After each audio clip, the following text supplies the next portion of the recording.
You're listening to the Integrative Health Simplified podcast with Kari, Coody, Pharmacist turned Integrative Health Practitioner. Here we talk all things straightforward and honest when it comes to holistic health and simplifying your best steps forward while eliminating all the gimmicks and confusion. Leave the overwhelm at the door and get ready for impactful action steps that get to the real root of your issue and actually move the needle in your health. Let's dive into the show. Hey there, and welcome back into Integrative Health Simplified podcast. My name is Kari, your host, and I am very excited to be back for episode 6 in season 1. And we are in the series talking all about simple swaps for your regular routine. And I think of these things as just really foundational for your health. And that's why I wanted to start the podcast with these topics. And of course, I could not leave out movement because our body is literally made to move. It's super duper foundational for health and overall well-being. And so I know it's kind of sometimes a hot topic, let's say, of like what exercise is best, like how often should we be exercising, what exercises are good versus bad. Like, I'm not trying to fuel this fire by any means. I want to think about working out from a very realistic way, a doable way, a way that's going to help support our health long term. Because a lot of times exercise is seen as just something we do for a workout program, like X amount of weeks or months. But I really want to think about like, how can we make working out or movement work for us and not necessarily sometimes it can work against us, right? So that's why I titled this episode, Are Your Workouts Causing More Harm Than Good? Because I truly believe that some can cause more harm than good. So let's just talk about how exercise can hurt your health, because sometimes I don't think we put that connection together as far as I thought all exercise was good. You told me my body was made to move, Kari. Yes, it definitely is. But sometimes it can actually be working against us. So let's just start there. Let's just dive right in. I don't know any other way to do it. That's just how I roll. So how can exercise work against you? So let's just talk about exercise in a very how is it affecting our body? Of course, we know that there's so many benefits to it, like circulation support. It supports our detoxification system. It can release good endorphins, like all of those things. It can build muscle, obviously. But exercise is a stress on the body. Obviously, it's a good stress most of the time, but it is a stress. And so if you think about the fact that a lot of us are under a lot of stress, and maybe coupled with the fact of we're already under a lot of stress, like mentally, maybe we're under a lot of stress emotionally, maybe we're not eating enough, so that's a physical stress. Maybe we have underlying infections going on, that's another stress. And then we go pile exercise on top of that. Maybe we're doing a really intense exercise 5 or 6 days a week. We're not really getting many rest days in there. We're not really taking into account our cyclical nature of our cycle as women. Like all of those things compounded one on top of the other really kind of makes for a bad situation, because our body sees stress as stress. It doesn't necessarily categorize stress, if you will. And so all of that combined really puts us in this state of fight or flight. And so as you can see, and just as I'm talking about these stressors, you might be going, yep, that's me. Yep, that's me. And so you can sort of understand how our body is like, whoa, I can't really handle much more. And so, yeah, sure, our body can go with the flow for weeks, months, sometimes even years, just depending on the resiliency of our body. Our body is very resilient. However, over time, you will start to see certain things creep up. And what I often see in working with clients, especially women who I primarily work with, it's the hormones, it's the libido, it's the hair falling out, it's I'm exercising, but I just can't get rid of this weight. Like I'm actually gaining weight when I used to be able to maintain or lose weight. And I haven't changed anything. I hear that a lot. So what's happening here is that stress cycle is just steady, right? It's steady, and the exercise really isn't doing I won't say it's not doing any good, but it's just adding to that stress, and there's already a lot going on. And so over time, it really zaps a lot of the energy and the nutrients that maybe we're taking in. Maybe you're like, I'm eating all the good food, but I don't know what to do.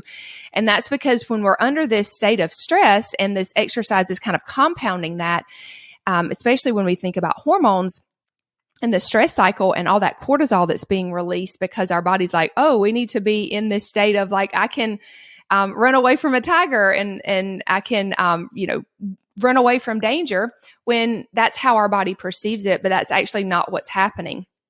And so we're still releasing cortisol, though. That's just the way our body is designed to work. And so whenever we produce cortisol, it actually circumvents hormones. And so that just means that our body is not prioritizing hormonal balance right now.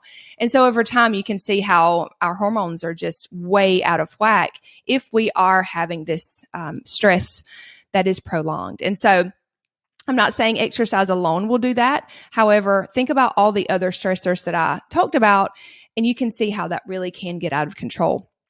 And so if you are that person that is working out a lot, a very high intensity, this might be something that you want to consider in just taking more rest days or simply having exercise done smartly around your cycle. Let's take a minute and just think about that, because what I see a lot of times, and I'm going to share a story actually about something that happened to me very recently, and that is whenever we don't think about working with our body in the way that our cycle is monthly and the ebbs and flows of it, I think it can actually add more stress on our body, right? I'm not saying to never do high intensity workouts or to only do yoga and walking all the time. Certainly not. We can mix these things up. We can have a good rhythm of getting that strength training in and maybe doing a little bit more cardio. But I'm going to encourage you to do it really smartly around your cycle and minimize the stress, extra stress that it causes on your body.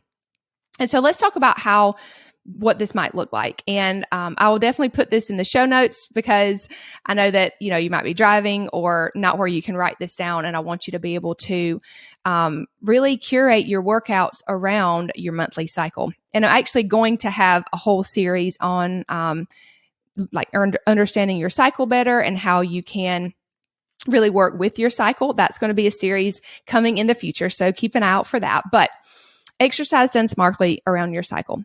So in your menstrual phase, it's really important to kind of slow down. This will be when you start your cycle and maybe a few days afterwards, really leaning into low impact, stretching, walking, those types of things to really allow your body that time to go through menstruation and really lessen the stress, because that is more of a stressful time in your cycle.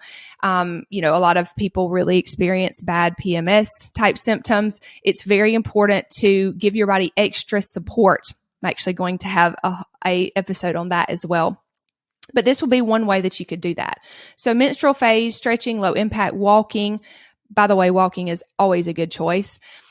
But next we have the follicular phase. That's kind of between menstruation and ovulation. So the follicular phase, you would actually do well to add in some heavier weights. Strength training is a great thing to do. It's awesome to build muscle that can really help us as we age. It can help us in a lot of different ways. So heavier weights during that follicular phase is a great thing. You can actually add in some cardio during that follicular phase, which cardio, there's definitely mixed reviews on cardio in the holistic world, but adding in some cardio during this phase is the best time to add it in. So around ovulation, if stress isn't too high, you could add in a few more high intensity circuits. This will be a good time if you do like those HIIT workouts to add in a few more around the time that you ovulate. Again, if stress isn't too high. So lastly, we have the luteal phase, and that obviously is when the time in between ovulation and menstruation. And so this is a time, again, where you want to think about lower impact strength training, nothing too intense. Your body is a lot more prone to stress and storing fat hormones. The opportunity to store fat hormones is higher. And so you really want to think about not doing anything too intense during this phase, because if you think about it, a lot of times leading up to when you're going to start your cycle, that week and a half, something like that, can be really a stressful time on your body. A lot of women experience different PMS symptoms during that time. And so you really want to take it easy. That's honestly your body saying, I need more support. I don't need you to pour on more stress. And so just thinking about how you can get a variety of exercise in during a month, but do it really smartly around your cycle is super important. So I want to tell you a little story. So for about the last, 2 or 3 years, I have really just been kind of doing whatever workout. I would find something on YouTube, I would find something on Instagram and just do it. So no rhyme or reason. So I started learning more about exercising smartly around your cycle, and I was really trying to lean into this. But I guess it was at the beginning of this year, and around late January, I found this program that promised a better looking glute area. And so I was like, yes, sign me up. So I've been doing this program, and it has specific, obviously, things that you do Monday through Friday, and there's 5 workouts a week. And it was more that I had been working out, but I really wanted to be invested in it. And so the first month, of course, I didn't want to get off track, and I kind of had forgotten about exercising smartly around your cycle. And I experienced that around when my cycle started. I just had a few more PMS type symptoms that I'm not used to having. And I thought, that's weird. Why? I don't know why I'm having these issues when I don't typically have them. And so I didn't really think anything about it, but I went on to, the second month of this program, and around the luteal phase, like after ovulation, I was about a week and a half from starting. I just felt so tired. Like I just don't want to do these workouts. And it dawned on me, I'm not really working with my cycle, right? I'm sticking to this program, yes, which is a good thing. However, I wasn't really listening to my body. And so I was like, nope, it's totally fine. I'm not going to be in that mindset. I'm not going to fall in that trap of, I said I was going to, commit to this program, and now I can't miss a week. I can't miss a workout, etc. And so I wasn't going to listen to that lie. I actually took a week off, and it was the best. I continued to walk during that week, to stretch and all that. But it was so amazing, the difference when I listened to my body versus when I didn't. And so I'm just giving you that example because sometimes maybe in the past you've struggled with sticking to something, and you're like, I'm going to do this word for word, letter for letter, I'm going to stick to this program. However, that can have positive and negative things that come with it. So I just want to encourage you in the fact that it does help so much to do exercise smartly around your cycle, number one. And number two, you're just going to pick right back up where you left. You are not off course. You're not off track. You're not a quitter. You're not any of those things. You're just going to get right back on after. If you're doing a program that, doesn't really work with your cycle, you can still make it work for you. And I promise you're not going to lose out on the benefits of a workout program like that. You're just going to catch right back up. So I think the extreme mentality can really get in our way sometimes when we think about exercise. And so I hope this encourages you in how to do exercise smartly around your cycle, and the fact that, yes, we need movement. Again, walking is always a good choice. I know strength training is really important also, just to build muscle, but you can do these things smartly around your cycle and really help work with your body and not against it. And so I hope this has served you in some way. I really appreciate you guys listening to these episodes in this first series, and just simple swaps for your regular routine. I do think we should be moving our body daily. However, I think we need rest days, and I think we need to work around our cycle to maximize the benefits that exercise can give us. So thank you for listening in to this episode. So thankful to have you here. I would love to just have a conversation around this topic. If you have thoughts or additional questions, you can always reach out to me. Check the description of this video if you're watching YouTube, or if you're listening to the podcast, check the show notes. You can always find ways to connect with me there, and I would love to continue this conversation. See you guys on the next episode. If this episode has served you in any way, I would love it if you'd share any aha moments or takeaways over on Instagram and tag me at Kari Coody. And if you haven't already, hit the subscribe button so we can continue to learn and grow together.